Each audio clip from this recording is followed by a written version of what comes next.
You know, if I tally up my year, I'm running almost as many workshops on time and priority management as I am for leadership and communication, the subject of this channel.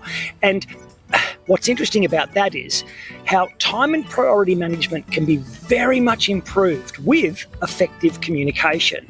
And that is certainly true for today's subject, which is saying no. Now, I should say what this specifically involves is saying no to the tasks that we should say no to, not the tasks we should say yes to.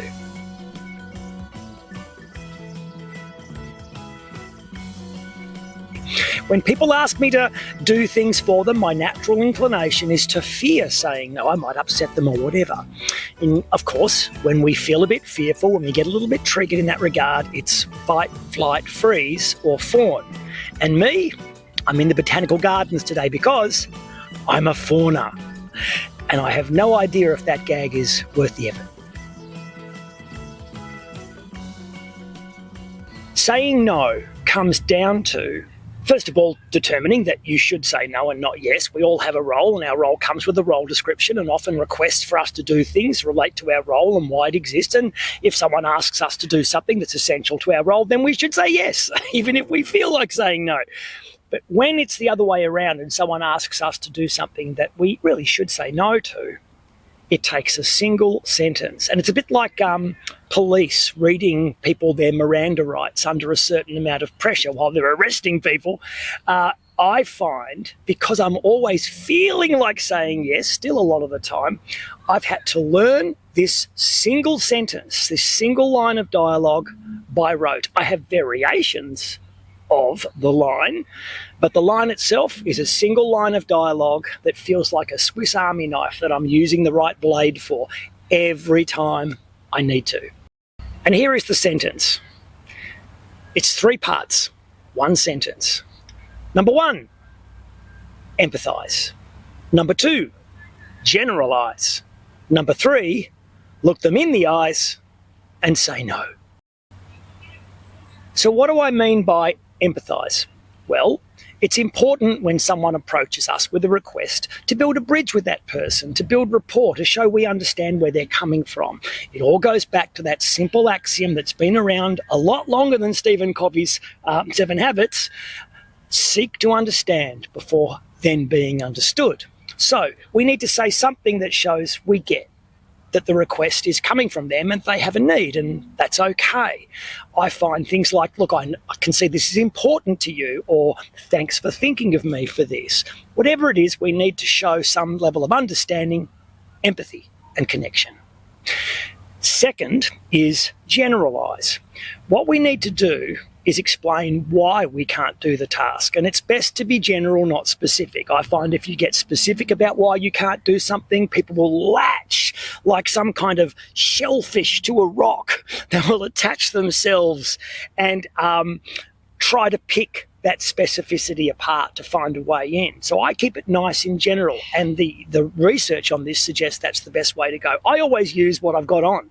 So my standard reply is, look, but with what I have on, or look, with what I've got on today. So time is always of the essence. So I use time to explain I'm already full up. That way I'm not judging the request or saying it's unimportant. I'm looking at what I've already got on, my current priorities. So that's generalize. And then we have to look them in the eyes and make sure the last thing that we do is clearly say no. I often end with the word no. So it's, but I have to say no. Let's put those together. I understand this is important to you, but with what I have on today, I have to say no.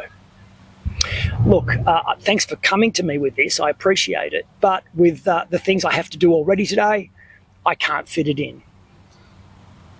So there's 2 variations.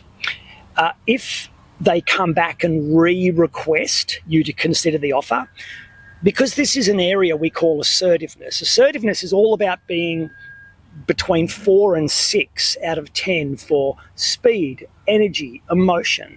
It's a very calm, cool, collected style of communication where we ask ourselves to just basically say the same thing in roughly the same way. We call this the broken record technique.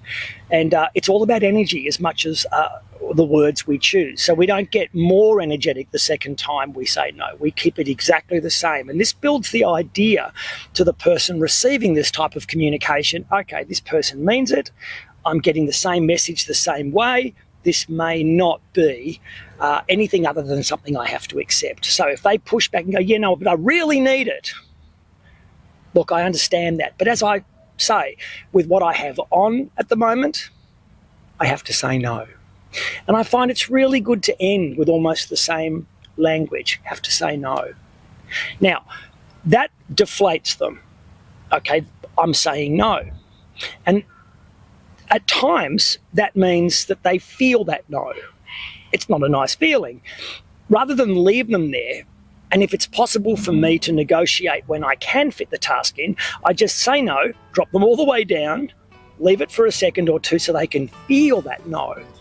And then I can negotiate what might be okay for me, which is, but hey, if you can wait until tomorrow, same time, I can fit it in. So it goes like this. Look, I understand this is important to you, but with what I've got on today, I'm going to have to say no.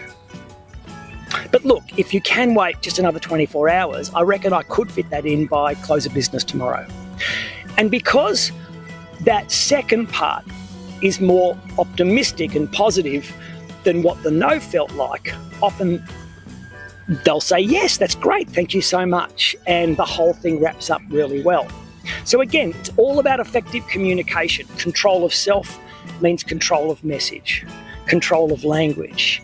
And this creates the person of influence we all wish to be at work. And look, if you do use this technique to say no to something that you felt like saying yes to, instead, say yes to an ice cream or something cool like that. Treat yourself. Cheers. So good.